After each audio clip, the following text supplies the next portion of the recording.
Politically speaking, what is a deal breaker for you? Politically speaking, right?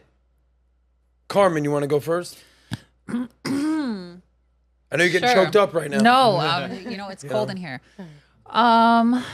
Gosh, I think anyone that's like way extreme, like you can have your beliefs and I'll respect you. I mean, even in my own relationship, like we have very different ideals. But just don't, be a jerk. Don't be an asshole. On either side. Yeah. Okay. Brandon, what's a deal breaker for you? If you fail to acknowledge that there's a concerted effort to weaken America to implement globalism, because it's blatantly obvious, and if you don't have, like, if you're gonna have a strong opinion about one side or the other, but are missing that big point that's gonna hurt all of us on both sides, then so if you meet the girl of your dreams and you're like, she's like, yeah, I don't really know much about the World Economic Forum and Davos and Klaus Schwab and what's happening with the global takeover and the globalist elite. And she's like, I just like on it. Movies. You're like, you dumb bitch. No, not at all. I get what you're trying to say. Not at all. So I have all the patience in the world for somebody who doesn't know about any of that stuff, because that's not normal stuff for normal people to know about. But once I explain it, the best I can over and over again, if you fail to either care or recognize it, and then still insist on having a strong opinion one way or the other, that's something I find intolerable, because it's a threat to all of us. Yeah. Gotcha. Carry in. Politically speaking, what is a deal breaker? I mean, I've never had a deal breaker over this, but I think they definitely have to be conservative. Okay. Morals, because everything kind of aligns that way, and that's important to me. So no Dems for her. No what? What's that? No Democrats for her. No Democrats. She's got her boyfriend. He's a good dude. What do you want to say? What's a deal breaker? A hardcore Trump fan.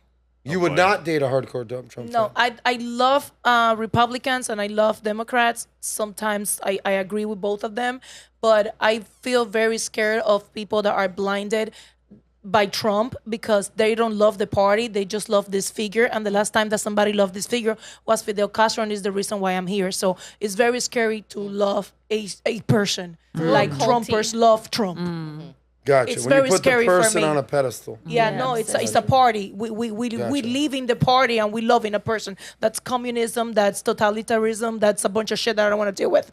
And you probably have a small dick too, so. All right, Trump. It's idolatry.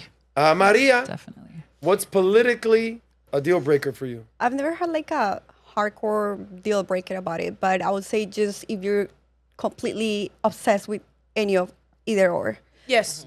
That It's obsession just is too crazy. much. Obsessed with either thing. Okay.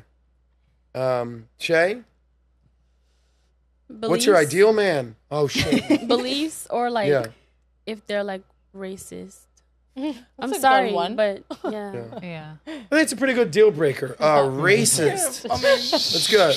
it is. All right, I'm with you. I got you. I feel you. McQueen, what's a deal breaker? I think I agree with what he said. If you can't see that there's clearly an agenda being pushed, I just think you're fucking stupid. because it's so painfully obvious. Yeah. How do you not notice it? Yeah. And if you don't notice it, because like you said, there's some people who just don't pay attention to it, and I explained it to you, and I know with my explanation skills, I can make it very clear to you and paint the picture to you, and you still refuse to see it. That just tells me that you're just ignorant. Got it. And I like that. And you're just not open-minded enough to see what's going on. Nat, go ahead. For me, I would say, just like extremist, I guess. I'm not really like, for me, I've never had this happen to me, fortunately. But anybody who's like not able to have like a conversation, like I can't buy with that. That like victim mentality, all those things that follow that. The Like victim mentality just thing. keep it over there. I'm good. Yeah. I think just to wrap this thing up, I think what we're all kind of talking about is at least be reasonable. Yeah. Right? I think that's the word we're all looking for is like, if you're just so completely on this side or so completely on this side, you're so anchored to a position that you have zero ability to compromise your belief system. I'm not saying that you should not have morals and values, that you should have that. But to be completely anchored or tethered to a position and say, there's nothing you could tell me to make me think this. Yeah. It's like, nothing? Yeah. Like, what happens if I actually showed you proof? Right. And like the whole thing of like, you know, what's the truth? Well, there's truthiness these days, and it's like, what's going on? And then it turned into, well, forget about the truth. I'm living my truth. It's like, well, remember when there was just kind of truth going on? Yeah. Everyone's kind of to live their truth. But I think it's sort of indicative of where we're at today is that there was a time in this country not too long ago where a black person was dating a white person. Oh my God. Yeah, totally fine. A man and a man are kissing on TV. Oh, no, yeah, I see it all the time. I was in the club on Saturday night. These two dudes are making out. That shit was crazy. I was like, yo, guys, it's cool, but like, just not, I don't know, it's not my thing. Whatever. You know, was wild. Religion. But imagine a MAGA and a Democrat extremist pussy hat wearing liberal just walking out. You just can't picture it these days. Doesn't happen. But eventually, the equilibrium will come back and America will move on. But God bless America is all I'm saying. Go date someone. Go make out with someone in the club. Guys, thank you. Whoa. If you like that one, click right here to watch the full SOSCAST. And don't forget to subscribe to the channel.